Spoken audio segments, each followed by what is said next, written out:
Yes, Brittany. In fact, we've seen a few people filing into City Hall right now to be a part of this 6 o'clock meeting. Now, some of these folks live off of Cross Creek Trail, and they shared this letter with me of this buyout program that the city is calling a part of their flooding mitigation efforts. Now, there are some folks who believe they have no choice but to opt into this program, and there are others who feel like they're not ready to leave their homes. Angeline Hughley is one of the 80-plus homeowners Pelham City has notified about opting into a buyout grant program. They say it's voluntary, but to us, the homeowners, it doesn't feel very voluntary because there's not another good solution. The letter she got identifies her house as a distressed property because of flooding damage in the past. The homes, including Hughley's, off Cross Creek Trail flooded in October 2021.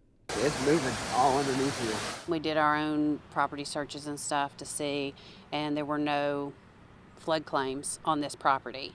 Hughley has been to 2 meetings with city leaders about the grant application process. She says, as she understands it, those who opt in will have their houses bought out and the land become green space. They showed us that what they're requesting from the government is based on tax assessment, which is not close to what appraisals are. Hughley, a realtor, says this comes as she and her husband were talking about selling their home for other reasons.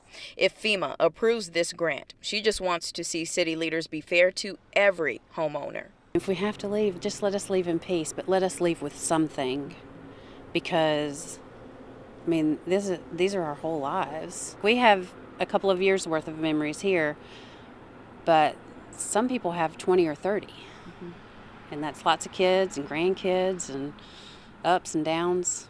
And that's, you can't put a price on that. There's a timeline to get this application in. Hughley shares with me that homeowners have until December 1st to let the city know whether they will opt into this program. And just a few minutes ago, I was told by the city manager we will be meeting tomorrow morning to discuss this even further.